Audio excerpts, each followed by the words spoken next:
এটাই সেই রাজা ভাতখাওয়ার গেট, অর্থাৎ জয়ন্তী ঢোকার প্রথম গেট। আর এখান থেকে কিন্তু বাইক নট এলাও, এখান থেকে বাইক ঢুকতে দেয় না।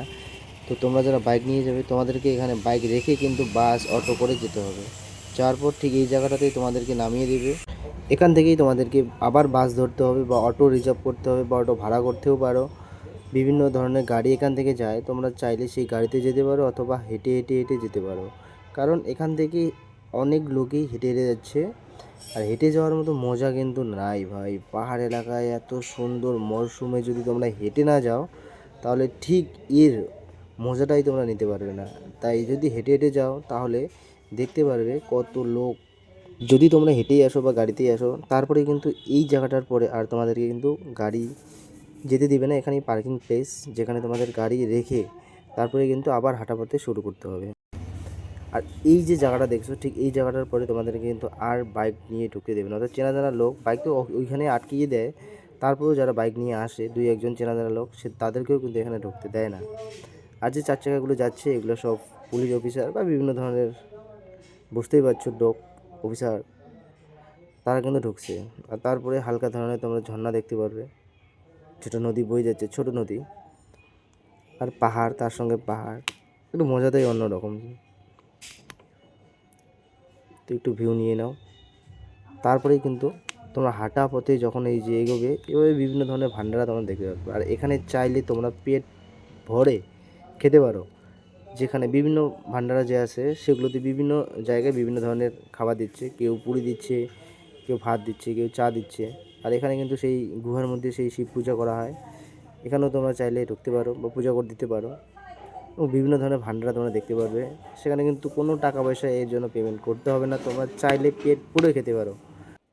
প্রচুর দর্শনার্থী আসছে যারা বাবা ভোলে বাবার পুজো দেওয়ার জন্য কিন্তু সেই রাত থেকে সকাল থেকে দাঁড়িয়ে আছে লাইনে বাবা ভোলেনাথের শুধুমাত্র পুজো দেওয়ার জন্য। আর এই লাইন দেখলে তোমরা জাস্ট অবাক হয়ে যাবে, এত বিশাল বড় লাইন, একটি না দুটো লাইন এরকম। আমার দেখেই মাথা ঘুরছে, এই জায়গা থেকেই 10 জন করে ঢুকতে দিচ্ছে আবার গেট দিয়ে দিচ্ছে। তোমরা একটু জাস্ট দেখে নাও লাইনটা। এই টোটাল জায়গাটাই কিন্তু মেলাবাড়ির একটা অংশ। এই যে পিছনে একটা লাইন, এই দিকে একটা লাইন, এখানে কিন্তু দুটো লাইন আছে। আর এটাই কিন্তু মন্দিরে ওঠার ঠিক রাস্তা।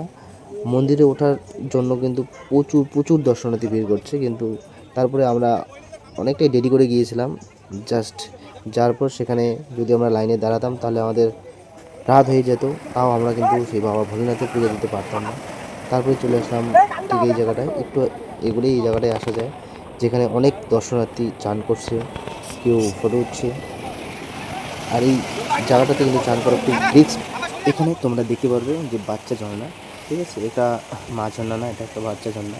তো যারা দূর দূরান্ত থেকে যে দর্শনার্থীরা আসবে তোমরা একটা কাজ করতে পারো, যে রাত্রে শিব চতুর্দশী থাকে ঠিক তার আগে বিকেলবেলা তোমরা চলে আসতে পারো, এবং বিকেলবেলা চলে এসে রাত্রের মধ্যে তোমরা লাইনে দাঁড়িয়ে থাকতে পারো এবং বাবা ভোলেনাথের পুজো দিতে পারো। তবেই কিন্তু তোমরা পুজো দিতে পারবে, না হলে কিন্তু তোমাদের পরে রাত্রে যদি আসো বা পরের দিন যদি আসো এইভাবে লাইনে দাঁড়িয়ে থাকতে হবে এবং বাবা ভোলেনাথের পুজো দিতে পারো। এবং সেই সারাদিন চলে যেতে পারে, তারপরেই তোমরা পুজো দিতে পারবে, তাও কোনো ঠিক নেই। তো তোমরা যারা দূর দূরান্ত থেকে আসবে একটু আগেই চলে আসবে, তবেই কিন্তু বাবা ভোলেনাথের পুজো দিতে পারবে এবং তারপর পুরো জায়গাটাকে তোমরা ঘুরতে পারবে। আর এখান থেকেও কিন্তু তোমাদের দেখতেই পারবে যে সম্পূর্ণ জায়গাতে, এবং দেখো কত বড় লাইন। তো লাইন তো ভাই লাইন, কি বলবো তোমাদেরকে বলে বোঝাতে পারছি না, এরকম লাইন লাইন যে এগোবে, এগোনোর কোনো নামই নেই। দেখো এই দেখো এই দেখো এই দেখো, এগুলো কিন্তু লাইন, হ্যাঁ এগুলো লোক জমায়েত না, এগুলো কিন্তু লাইন। হ্যাঁ, এদিকেও তোমরা দেখতে পারবে, এটা কিন্তু লাইন, এই ব্রিজটা, এই ব্রিজটার উপর কিন্তু এটাও কিন্তু লাইন, ঠিক আছে। এই সম্পূর্ণটাই কিন্তু লাইন, এগুলো কিন্তু লোকের জমায়েত না যে এখানে লোক জমায়েত আছে তাই এত ভিড় দেখা যাচ্ছে, এটা কিন্তু লাইনই একমাত্র। সব কিছু ঘুরে ফিরে তারপর কিন্তু বাড়ি ফেরার পথে রওনা দিলাম। আর কি করব, অনেকটাই ঘুরলাম এবং প্রচুর হাঁটতে হয়, তো পা ব্যথা হয়ে গেছে। তারপরে বাড়ি ফেরার পথে রওনা। দেখো আমরা কিন্তু বাড়ি ফিরছি, তারপরেও দেখো লোক, সব লোক কিন্তু আসছে, শুধুমাত্র আমরা, এরকম মনে হচ্ছে যে আমরা শুধুমাত্র বাড়ি যাচ্ছি আর বাকি সবাই আসছে। তো এই সব লোক যদি গিয়ে লাইনে দাঁড়ায় তাহলে কি হবে তোমরাই একবার ভেবে নাও। আর এই রাস্তাটাতে তোমরা দেখতে পাচ্ছ, এবং নদীর এলাকায় কিন্তু এরকম সমান থাকে না।